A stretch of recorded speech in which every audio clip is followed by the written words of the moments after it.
अस्सलामु अलैकुम वरहमतुल्लाहि वबरकातुहू। अल्हम्दुलिल्लाह वस्सलातु वस्सलामु अला रसूलिल्लाह अम्मा बाद। मेरे प्रिय साथियों, आज के इस दूसरे पाठ में हम तौहीदुल उलूहिय्या अर्थात पूज्य में एकत्व, अल्लाह ताला पूज्य में भी एकत्व है, एक है, अकेला है, तने तन्हा है, इस बारे में कुछ बातें सीखेंगे।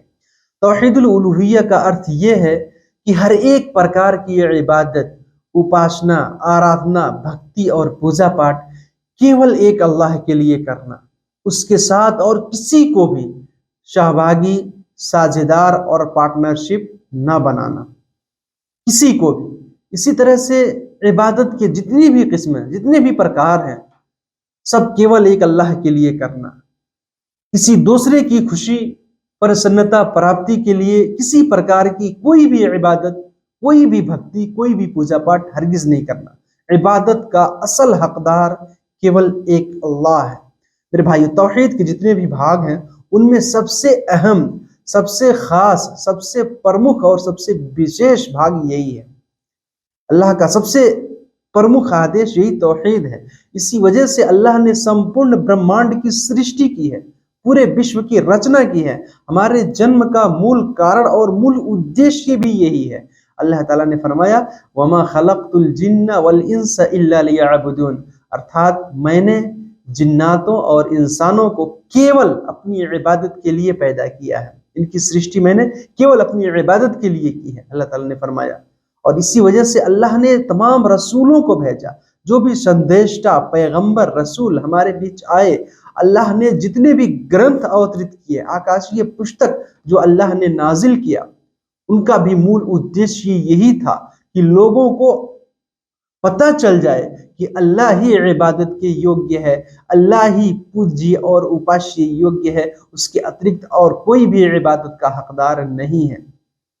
अल्लाह ताला ने फरमाया, वमा अरसलना मिन क़ब्लिका मिर रसूलिन इल्ला नूही इलैहि अन्नहु ला इलाहा इल्ला अना फअबुदून, अर्थात ऐ नबी, हमने आपसे पहले जितने भी नबी भेजे, जो भी रसूल हमने भेजा, उनकी तरफ यही वह्य की, उनको यही आदेश दिया कि वो अपने समुदाय को यही बताएं कि मेरे अतिरिक्त और कोई भी इलाह नहीं है, कोई भी माबूद नहीं है, कोई भी पूज्य नहीं है, कोई भी उपास्य नहीं है, कोई भी गॉड नहीं है, बशर्त तुम लोग मेरी ही इबादत करो, तुम लोग मेरी ही इबादत करो, मेरी ही भक्ति और पूजा पाठ करो। मेरे भाइयों, जब नबियों ने लोगों को अल्लाह की तरफ बुलाया, सत्य मार्ग की तरफ बुलाया और उनका मार्गदर्शन और पथ प्रदर्शन किया, उन्हें अल्लाह की तरफ आह्वान किया, तो उन्होंने इसी तौहीद का इनकार किया। मानते थे अल्लाह एक है, अल्लाह सृष्टि करता है, पालन करता है, लेकिन अल्लाह के साथ किसी को सहभागी भी बनाते थे। पूजा और पाठ में अल्लाह का किसी को पार्टनरशिप अल्लाह का बना देते थे, और वो यही कहते थे, जिसको अल्लाह ने फरमाया है। उन्होंने क्या कहा, क़ालू अजिअतना लिनअबुदल्लाह वहदहु वनदर मा काना यअबुदु आबाउना। जब नबियों ने उनको अल्लाह की तरफ बुलाया, एक अल्लाह की इबादत के लिए बुलाया, तो उन्होंने क्या कहा कि क्या आप इस वजह से हमारे बीच आए हैं कि हम केवल एक अल्लाह की इबादत करने लगे, और जिसकी इबादत, जिसकी पूजा पाठ हमारे पूर्वज करते थे, उनको हम छोड़ दें, उनको त्याग दें? मेरे भाइयों, लेकिन उनको ये नहीं पता था कि हमारे जो प्रथम पूर्वज हैं वो किसकी इबादत करते थे? सत्य ईश्वर, केवल एक अल्लाह की इबादत करते थे। हम सब की, चाहे हिंदू, मुस्लिम, सिख, ईसाई कोई भी है, उनका प्रथम पूर्वज, प्रथम पिता आदम अलैहिस्सलाम है, वो सत्य इस्लाम को मानते थे, केवल एक अल्लाह की इबादत करते थे।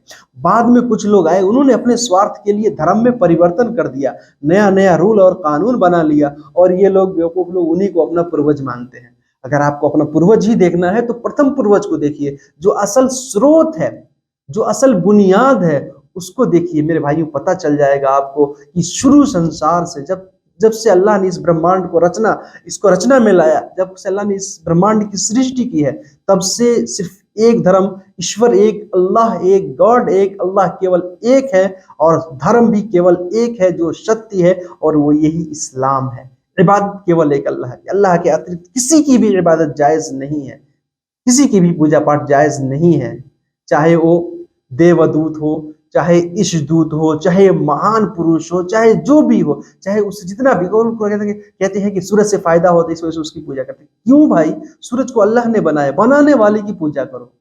एक बुद्धिमान व्यक्ति सृष्टिकर्ता को छोड़ के एक बनाई हुई चीज की पूजा कभी नहीं कर सकता। इसी वजह से अल्लाह के अतिरिक्त किसी की भी इबादत जायज नहीं, चाहे वो नबी हो, वली हो, कितने भी सदाचारी इंसान क्यों ना हो, किसी की भी इबादत जायज नहीं है।